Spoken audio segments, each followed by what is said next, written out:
What is this guy doing?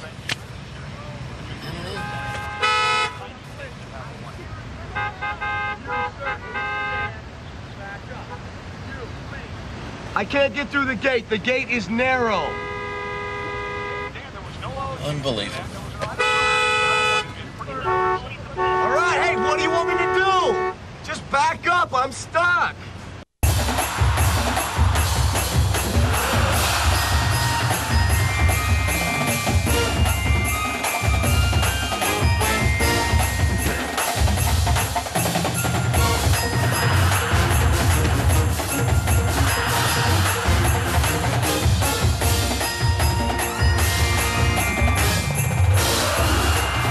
Capital One Bowl Week, December 20th through January 1st on ESPN and ESPN HD. So, have you been on a lot of blind dates? Well, this would make one. Oh, Yeah. Me too. What do you do? I'm a vet. I love animals. Really? Where are you from? Michigan, born and raised. Go Blue!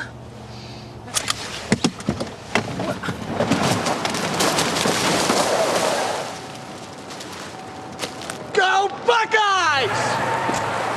Go Buckeyes!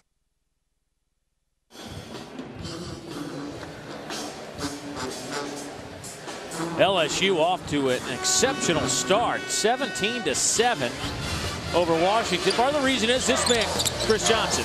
Chris Johnson lighting it up out on the perimeter, pulling the Washington big guys out away from the basket, where Chris Johnson is much more comfortable than they are. He's knocked out his three-point shots. He started the game by driving to the basket, and that has opened everything up for him to take those jump shots out on the perimeter. Johnson having a big day so far with 9 points. Maybe it's me. I was in the gym last year when they hosted Alabama here, and Johnson gets his start and goes for his career high 13.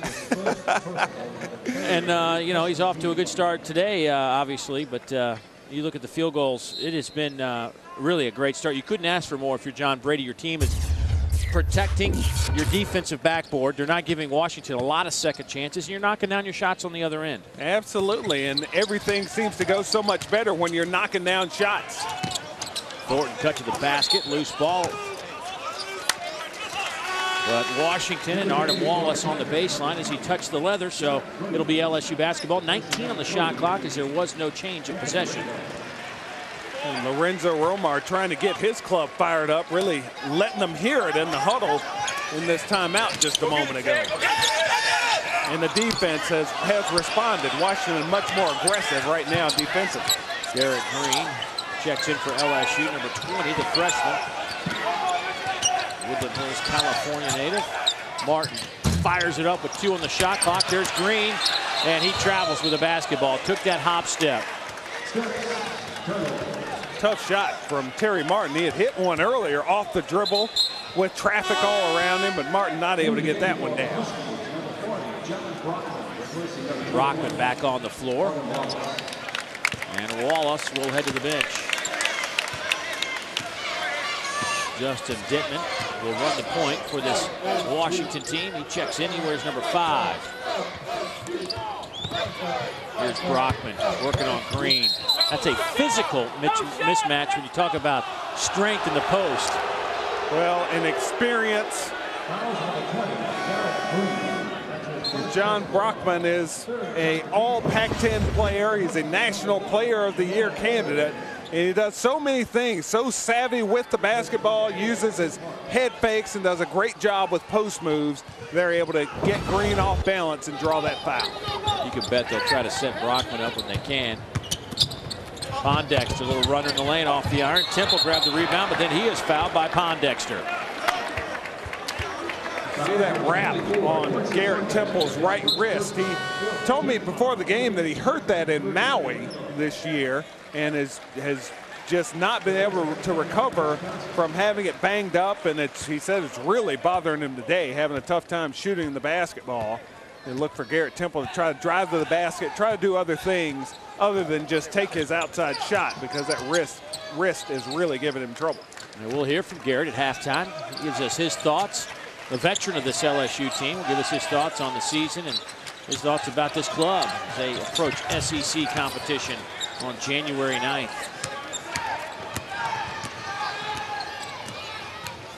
Conference play about to get going. 2007 about to be in our rearview mirror. Pondexter with a bad pass.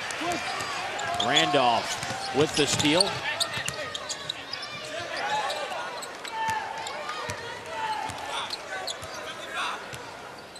Garrett Temple calling play 55. We'll see what this is.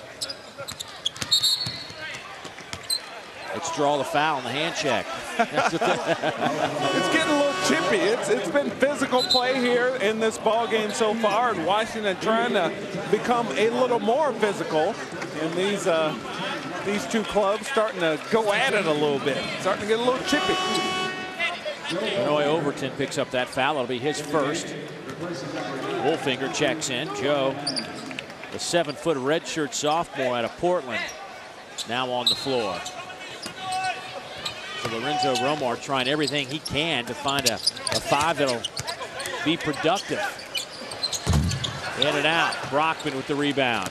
Well, we've been stuck at 17-7 since our last time out. With Chris Johnson out of the game, the pace has slowed significantly. LSU laboring the score here lately. John Brady does not like the call on Green. That'll be his second. The 6'10" freshman. They were thinking about redshirting him, but then all the injuries came around and they had to put him on the floor just to have enough people to play. Yeah, LSU has had a rash of injuries. We mentioned Tasman Mitchell, the very valuable player as a freshman on the Final Four team for LSU, and a double-figure scorers each of his first 2 seasons in Baton Rouge. Brockman, reverse layup, up and good. And that is UW's first basket in a long time. Almost 4 minutes. Nice pass from Wolfinger to set it up. And then Brockman gets the steal, bats it ahead. And the Huskies will set up their offense. Boy, that is just sloppy play on both ends. Pondexter got away with the first walk, but they caught him the second time around. And here's John Brockman moving without the basketball. Garrett Green sort of starts to help defensively a little bit. And Brockman able to shake loose. Good pass inside from Pondexter to get 2 for Washington. Here's Bo Spencer, number 11, checking in. Will run the point for LSU, the freshman from right here in Baton Rouge. Temple, though, will fire the 3. No good. Rebound pulled down by Denton.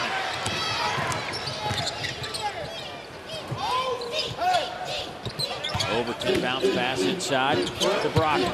Brockman, a little 8-foot fall away, shot at 7. I think he was really thinking about Chris Johnson's shot blocking ability on that one. You usually see Brockman really taking it hard to the basket. That time he faded way away. Pass a little low for Randolph, taken away by Dentman. Dentman pulls up. That's a 2. And a rebound by Johnson. Johnson averaging almost 5 rebounds.